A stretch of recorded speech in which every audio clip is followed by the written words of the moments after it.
Hello সবাইকে, সবাই কেমন আছে? আশা করি ভালো আছে। তো সকাল সকাল রেডি হয়ে গেছি, যাচ্ছি পড়তে। পড়া আছে, তোমাদের ব্যাগ দেখেই বুঝতে পেরেছি আমি কোথায় যাচ্ছি, পড়তে যাচ্ছি। তো আজকের ওয়েদারটা দেখো কেমন কুয়াশা কুয়াশা ছিল, কিন্তু আজকে মারাত্মক লেভেলের ঠান্ডা ছিল। তারপরে পড়তে থেকে বেরিয়ে গেলাম, পড়া ছুটিয়ে গেছিলো, দুজনে গেলাম ফর্ম ফিল আপ করতে। ফর্ম ফিল আপ আছে, তার আগে খেয়ে নিলাম পরোটা দুজনে মিলে।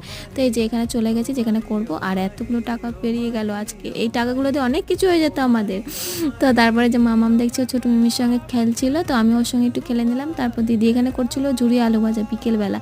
তো তারপর আমি চাটাও করে দিলাম, এখানে চাটা করতে বলেছিল, তো চাটা করে দিলাম। আমার দিদি করছিল, আর এই যে চাটা হয়ে গেছে বলে নামিয়ে দিলাম। আর দিদি এখানটা বাদামটা আর কারি পাতাটা ভেজে নিল, আর আলুটাও ভাজা চাপিয়েছে। তারপর আমি চলে গেছিলাম পড়তে, আমার পড়া ছিল বলতে নিজে পড়া করছিলাম, যেহেতু বিকেলবেলার টাইম ফাঁকা পাই, ওই জন্য বিকেলবেলাটাই পড়তে বসি। তারপর হয়ে গেছিলো বলে আমি একটু খেয়ে নিলাম, ভালোই হয়েছিল, খেতে খারাপ হয়নি।